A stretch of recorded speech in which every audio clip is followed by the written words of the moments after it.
안녕하세요. 카이성형외과 가슴성형센터 조용현 원장입니다. 오늘 살펴본 케이스는 아주 왜소한 체형을 가진 여성분이 되겠습니다. 일단 사진을 같이 보시면서 설명을 드릴 텐데요.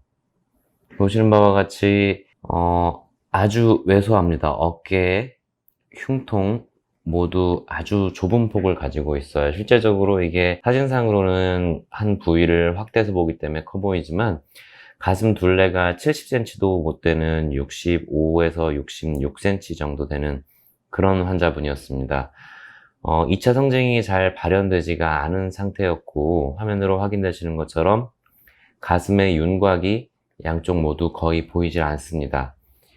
옆으로 몸을 돌려서 봐도 마찬가지인데요. 보시는 것처럼 가슴의 윤곽이 거의 없습니다.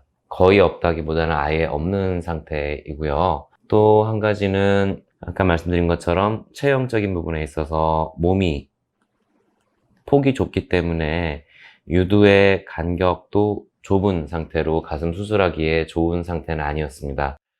우리가 가슴 수술을 할 때 고려하는 조건이 몇 가지가 있습니다. 대표적으로 세 가지를 말씀드리면 자기가 원래 가지고 있는 가슴의 크기, 모양, 위치, 그리고 피부의 두께와 늘어나는 정도, 그리고 골격, 이 세 가지를 가지고 하는데, 이 환자분 같은 경우에는 골격적으로 보형물을 크게 넣을 수도 없는 상황. 어떤 얘기냐면 몸 안에 보형물이 들어가게 되면 보형물이 두 개가 놓인다고 했을 때 보형물의 중앙부에 유두가 위치되게 놓여야 됩니다.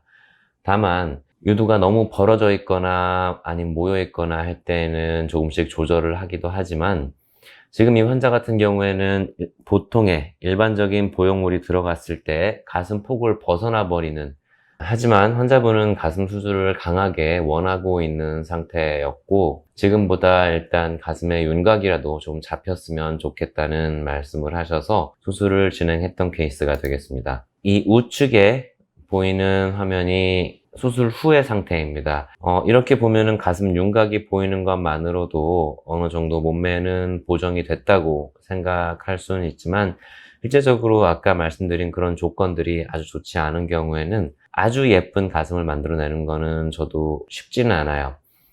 이 환자분 같은 경우에는 이 가슴 앞쪽의 윤곽이 아주 예쁘지는 않습니다. 우리가 이제 가슴이 앞으로 튀어나온 정도를 프로파일 혹은 프로젝션이라고 부르는데, 프로젝션이 높은 보형물을 넣을 수가 없는, 그만큼 피부가 타이트하게 잘 늘어나지 않고 피부도 얇았고 흉통도 좁고 여러 가지 악조건을 가진 환자분이셨어요. 사진에 보이시는 정도 200 초반, 220cc의 보형물을 삽입을 해가지고 가슴에 윤곽을 만들어 드렸고, 현재는 보통 일반적으로 살 수 있는 속옷 중에 작은 사이즈인 70 속옷의 B컵 정도를 착용하고 계시는 환자분입니다. 하지만 아까 제가 그런 조건이 좋진 않다고 말씀드렸지만, 수술 전에 비해서는 훨씬 여성스러워진 몸을 가질 수가 있습니다. 가슴 수술을 함으로 인해서 본인이 몸이 너무 마르고 작고 그런 왜소함 때문에 고민을 하시는 환자분이시더라도 가슴 수술로 어느 정도 몸을 보상을 할 수가 있다는 거를 알고 계시면 좋을 것 같고요. 이런 몸매로 가슴 수술이 가능을 할까라고 궁금증을 가지고 계시는 환자분들이라면은